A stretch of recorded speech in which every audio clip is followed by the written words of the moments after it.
குடும்பத்தில் ஏற்பட்ட பிரச்சனை விமர்சனம் பண்ணுறது சரியில்லை. மனசு எப்படி இருக்கும்? Let's go holidays. It's time to travel beyond the boundaries. JNN Institute of Engineering, Chennai. Join CSE, AINDS, Cybersecurity, Real Estate Design, MBA and more. Counseling code 1126. Medway Hospitals. ஆரோக்கியத்திற்கான சிறந்த வழி. Medway Hospitals வழங்கும் Behind It Cinema Chennai first ever solo concert in Chennai VGP Golden Beach Resort நடக்க போது. உங்க டிக்கெட்களை இப்பவே book பண்ணுங்க. திமுக கூட்டணி எப்போ உடையும் அப்படின்னு மற்ற அரசியல் கட்சிகள் எதிர்பார்த்துட்டு இருக்காங்க அப்படின்னு ஒரு விமர்சனம். நான் எதிர்பார்க்கல. அப்ப திமுக கூட்டணியில் உங்களுக்கு ஒரு அங்கம் இருக்குமோ அப்படின்னு எங்களுக்கு தோணுது. உங்களுடைய மதிப்பீடு ஒரு 100 மதிப்பெண்ணுக்கு திமுக அரசுக்கு எவ்வளவு மதிப்பெண் கொடுப்பீங்கன்னு தெரிஞ்சுக்கலாம்.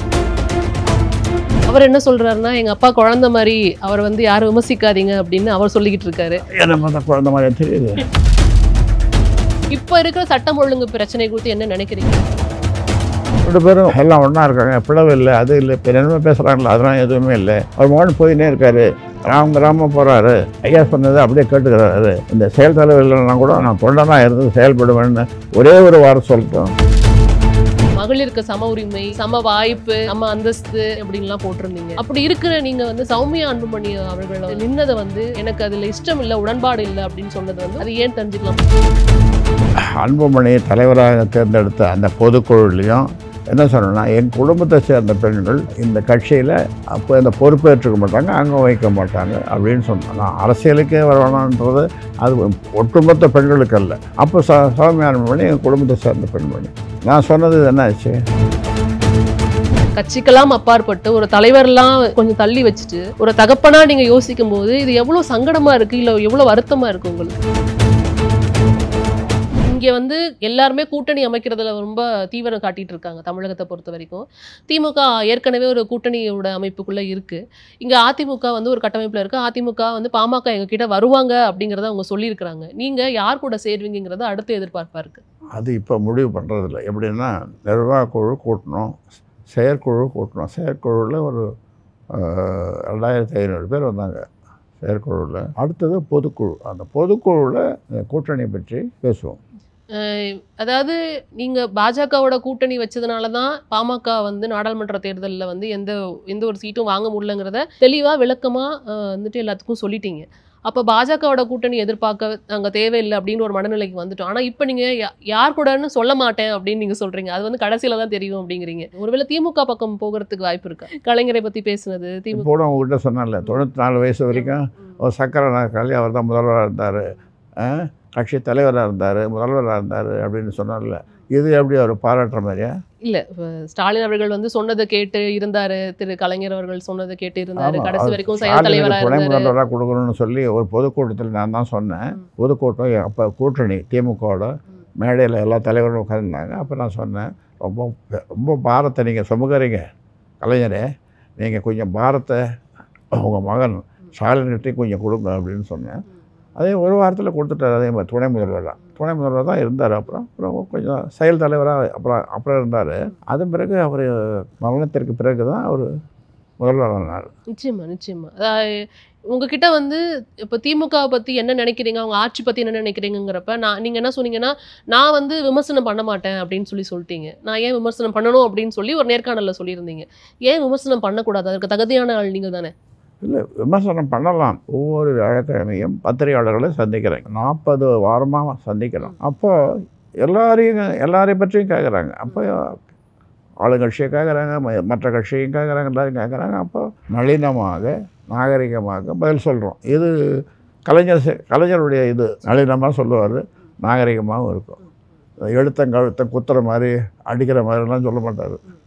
அதனால் அந்த பாணியை நான் பின்பற்றேன். அப்போ அந்த பாணியிலே இப்போ நான் கேட்குற சில கேள்விகளுக்கு விமர்சனத்தை வைக்கலாம். இப்போ இருக்கிற சட்டம் ஒழுங்கு பிரச்சனை குறித்து என்ன நினைக்கிறீங்க திமுகவுடைய அரசாங்கத்தில் பொறுத்து? சட்டம் ஒழுங்கு இன்னும் சரியாக செய்யணும்.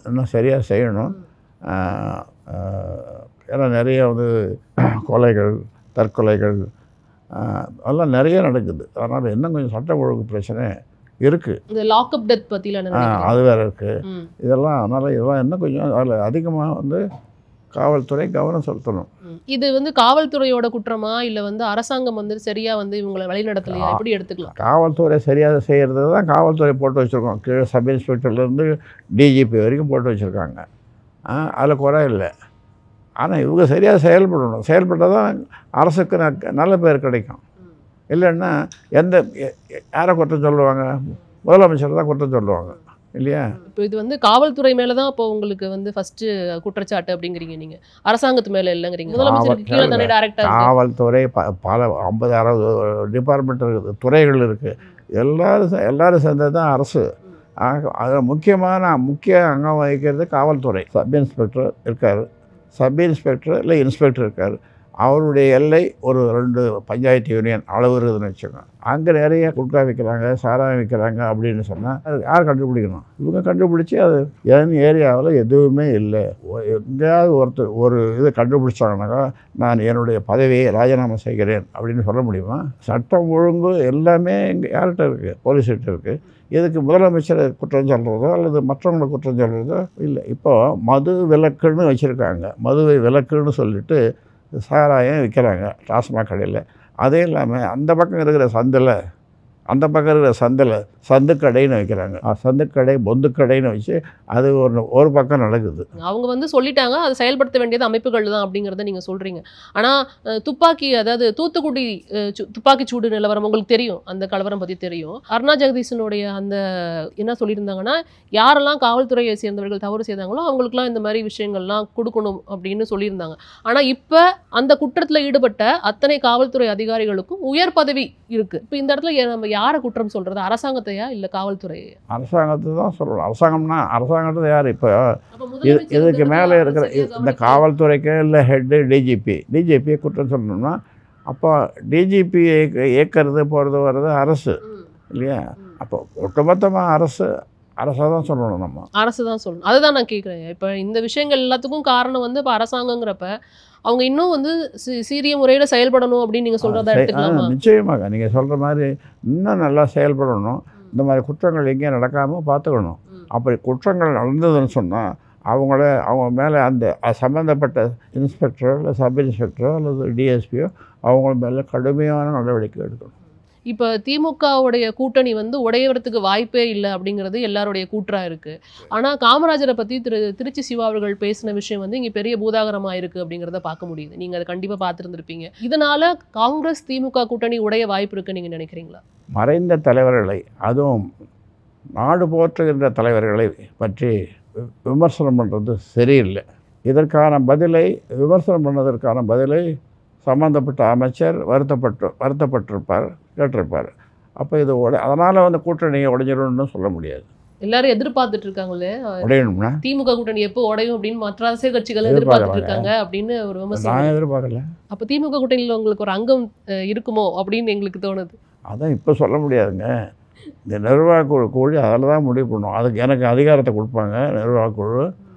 கூட்டணி பேசுகிறதுக்கு நான் விரும்புகிற கூட்டணியை பேசுகிறதுக்கு நிர்வாக குழு எனக்கு அதிகாரம் கொடுக்கும். அந்த அதிகாரத்தை நான் சரியாக பயன்படுத்துவேன். நிச்சயமா. அப்போ நான் உங்களுடைய மதிப்பீடு என்னவா இருக்குது? ஒரு 100 மதிப்பெண்ணுக்கு திமுக அரசுக்கு எவ்வளோ மதிப்பெண் கொடுப்பீங்கன்னு தெரிஞ்சுக்கலாமா? அது இந்த கூட்டல் கழித்தல் பெருக்கல்லாம் எனக்கு அதில் நான் கொஞ்சம் வீக்கு. அடுத்த வாரம் வரும்போது அது சரியான கூட்டல் கருத்தில் வேணாயா? நன்று, மிக நன்று அப்படின்ற மாதிரி கொடுத்தா எப்படி கொடுப்பீங்க நீங்கள்?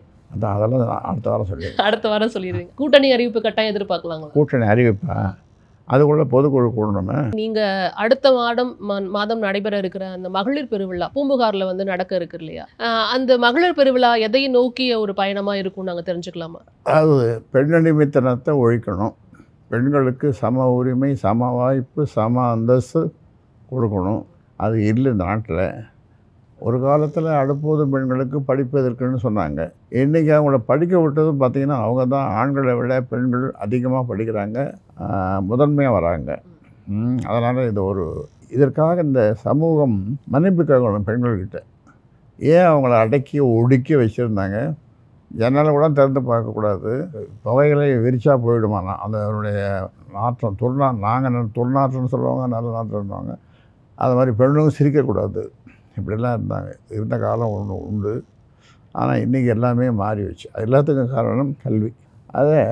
இதை மையப்படுத்தி பூம்புகாரில் இந்த கண்ணகி மாதவி கோவலன் இந்த கதையை மையமாக வச்சு அது நாங்கள் ஆண்டுதோறும் நடத்துவோம். இந்த ஆண்டு இப்போ இடையில கொஞ்சம் ஆண்டுகள் நடக்கலை. நிறைய பேர் திரள்றதுக்கு ஒரு வாய்ப்பாக இருக்கும்னு இருந்தது நாங்கள் பார்க்க முடிஞ்சு. குறைந்தபட்சம் 3 லட்சம் பேர் திரட்டுறன்னு உத்தேசமாக சொல்கிறேன்.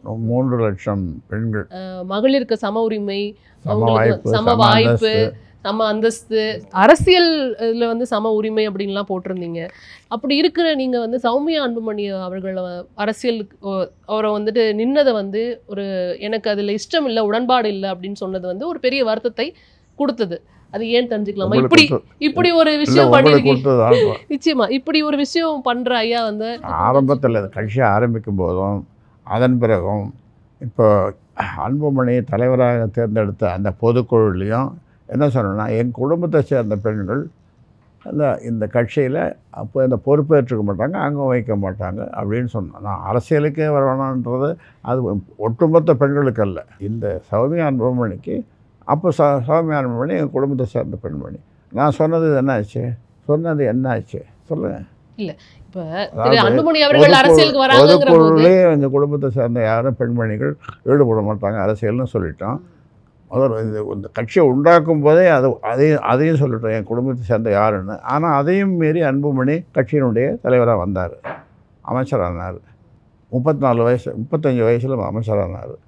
ஆக இது வந்து சௌமியா அன்புமணிக்கு தான் பொருந்துமே தவிர பொதுவான மற்ற பெண்களுக்கு இது பொருந்தாது. நீங்கள் ஒரு விஷனரி இருக்கிற ஒரு மனிதன் அப்படிங்கிறது பொதுவாக எங்களுக்கு இருக்கிற ஒரு விஷயம். அப்படி இருக்கிறவர் வந்து நம்மளுடைய பெண்கள், நம்ம வீட்டு பெண்கள் தானே, வந்தா என்ன அப்படின்னு நினைப்பாரு அப்படின்னு நாங்கள் நினைச்சிட்டு இருக்கிற தருணத்தில் இந்த எதிர்ப்பை நாங்கள் உங்ககிட்ட இருந்து எதிர்பார்க்கல.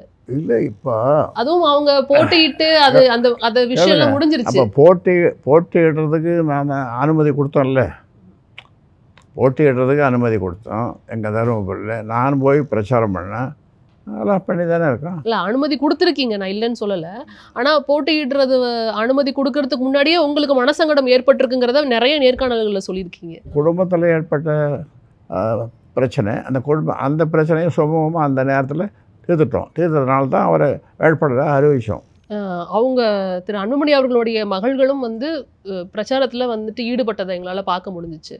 அதிலலாம் உங்களுக்கு ஒப்புதல் இருந்ததுங்களா? தாய் நிற்கிறாங்கன்னா அப்புறம் அவர் மகள் போய் அங்கே பிரச்சாரம் பண்ணி தானே ஆகணும். ஏன்னா நீ வர வேணான்னு சொல்லி தாய் சொன்னாலும் நல்லது, பாட்டம் சொன்னாலும் அது அப்பா சொன்னாலும் அதுங்க கேட்காதுங்களே, போய் என்ன எப்படி இப்போ பிரச்சாரம் பண்ணுறாங்க அம்மா அப்படின்னு பார்க்குறதுக்கு ஓடும் தானே. இதை வந்து சரி செய்வதற்கான முயற்சிகளில் 2 பேருமே ஈடுபடலையா? அவர் என்ன சொல்கிறாருன்னா, எங்கள் அப்பா குழந்த மாதிரி, அவர் வந்து யாரும் விமர்சிக்காதீங்க அப்படின்னு அவர் சொல்லிக்கிட்டு இருக்காரு. என்னை பார்த்தா குழந்த மாதிரி தெரியுது. இல்லை அவர் சொன்னது அவங்க முன்னாடி உங்களுக்கு கேட்குறேன். இல்லை நான் தெரிஞ்சுக்கிறேன். நிச்சயமா இல்லை நான் குழந்த மாதிரி இல்லை. குழந்தை மனசுன்னு நான் வேணா சொல்கிறேன், ஆனால் குழந்தை மாதிரி இல்லை, அதை நான் சொல்ல வரல. அவங்களும் ஊடகத்தின் வழியாகவே பேசிக்கிறாங்க, நீங்களும் ஊடகத்தின் வழியாகவே பேசிக்கிறீங்க. இது வந்து அப்பாற்பட்டு கட்சிக்கு அப்பாற்பட்டு அந்த துரத்திட்டே இருக்கீங்களா? இல்லையா, கட்சிக்கு அப்பாற்பட்டு, கட்சிக்கெல்லாம் அப்பாற்பட்டு ஒரு தலைவர்லாம் கொஞ்சம் தள்ளி வச்சுட்டு ஒரு தகப்பனா நீங்க யோசிக்கும் போது இது எவ்வளவு சங்கடமா இருக்கு, இல்லை எவ்வளவு வருத்தமா இருக்கு உங்களுக்கு? இருக்கத்தான் செய்யும். அதுக்காக வந்து அந்த காலத்தில் சொல்லுவாங்க, குழந்தை கொள்ளிக்கு இந்த ஸ்கூல்ஸ் போயிடுதுன்னு வச்சுங்க, அந்த இடத்த அரிஞ்சா போட்டுருவாங்க. அப்படி சொல்லுவாங்க அந்த காலத்தில். ஆனால் அந்த மாதிரி நிகழ்ச்சி இல்லை இப்போ நடக்கிறது, புரியுதா? அந்த மாதிரி நிகழ்ச்சி இல்லை. அதாவது நீ செயல் தலைவர், சரி நான் இருக்கிறேன், அதுவும் இல்லைனாலும் நான் இருக்கிறேன் அப்படின்னு சொல்லிட்டு போகிறேன். 2 பேரும் எல்லாம் ஒன்றா இருக்காங்க, பிளவு இல்லை, அது இல்லை, இப்போ என்னமே பேசுகிறாங்களா, அதெல்லாம் எதுவுமே இல்லை. அவர் மகன் போயின்னே இருக்கார், கிராமம் போகிறாரு, ஐயா சொன்னதை அப்படியே கேட்டுக்கிறாரு. இந்த செயல் தலைவர் இல்லைன்னா கூட நான் தொண்டனாக இருந்து செயல்படுவேன்னு ஒரே ஒரு வாரம் சொல்லிட்டோம், முடிஞ்சு போச்சு இல்லையா? இப்போ நான் வந்து தலைவர் பதவியை ஏற்றுக்கணும், அதை இப்போ போய் உடனே விட்டு கொடுக்க முடியுமா? என்னால் முடியாது. ஏன்னா எனக்கு ஐயா அது மாதிரி தானே இருக்கும். அவரை வந்து தலைவராக ஆக்கிட்டு ஒரு ப்ரமோட் பண்ணும்போது சாதாரண அலுவலகத்திலேயே வந்து நிறைய விஷயங்கள் வந்துட்டு ஒரு ஈகோ ப்ரமோட் பண்ணுறது இல்லை. அதாவது தந்தையிடம் தோற்பது. ஒருத்தர் நம்ம பழக்கருப்பையான ஒரு பத்திரிகையாளர், எம்எல்ஏ, சட்டமன்ற உறுப்பினர், அரசியல் முதிர்ச்சியானவர், அவர் சொன்னார், தந்தையிடம் தோற்பதில் ஒன்றும் பெரிய இது கிடையாது, இது ஒன்று தோல்வி வெற்றின்றதும் கிடையாது. செயல் தலைவர் நல்ல பதவி இருக்குது, செயல்படுறது. ஏன்னா நம்ம கட்சி இப்போ நேரத்தில் இன்னும் நல்லா செயல்படணும். ஒரே ஒரு கேள்வி உங்களுக்கு கேட்குறேன். நான் ஒரு மாவட்டத்துக்கு அங்கே இருக்கிற மக்களை பார்க்குறது எனக்கு பிடிச்ச மாவட்டம். அந்த மாவட்டத்துக்கு போகிறேன்னு சொல்லும்போது மயக்க வைக்கக்கூடாது. மயக்க வைக்காமல் எப்படி பேசுறது? 200 பேருக்கு மேலே கூடக்கூடாது. என்ன பார்க்கணுன்னா நான் தங்கிக்கிற ஹோட்டலில் தான் பார்க்கணும். இந்த மாதிரிலாம் சொன்னால் எப்படி இருக்கும் சொல்லுங்கள்? மனசு எப்படி இருக்கும் சொல்லுங்கள்? இளைஞரணி தலைவராக நான் அறிவிக்கும் போது இப்படி காலம் ஆட்டிட்டு இந்த மைக்கை தூக்கி இப்படி இங்கே நான் அங்கே உட்காந்துருக்கேன், இங்கே தூக்கி இது மேலே இப்படி சொன்னால் அது என்ன மரியாதை? இல்லை இதெல்லாம் பழைய நிகழ்ச்சி தான். நீங்கள் கேட்கறதுக்காக சொல்ல வர அதெல்லாம் தேவையில்லாத தான். நான் சொல்கிறதும் தேவையில்லாத ஒன்று தான். நடந்து போன ஒன்று, கடந்து போன ஒன்று. சில சங்கடங்கள் எனக்கு ஏற்பட்டது உண்மை தானே. இந்த பெண்ணுக்கு எவ்வளோ சீக்கிரம் சரியாகும் அப்படிங்கிறது ரொம்ப மகிழ்ச்சியமாக நீங்கள் சொன்னதுக்கு ரொம்ப மகிழ்ச்சி. நன்றிங்க. நன்றிம்மா. Medway Hospitals வழங்கும் Behind It Mothamazai Chennai first ever solo concert in Chennai VGP Golden Beach Resort நடக்க போது. உங்க டிக்கெட்களை இப்பவே புக் பண்ணுங்க. Let's go holidays. It's time to travel beyond the boundaries.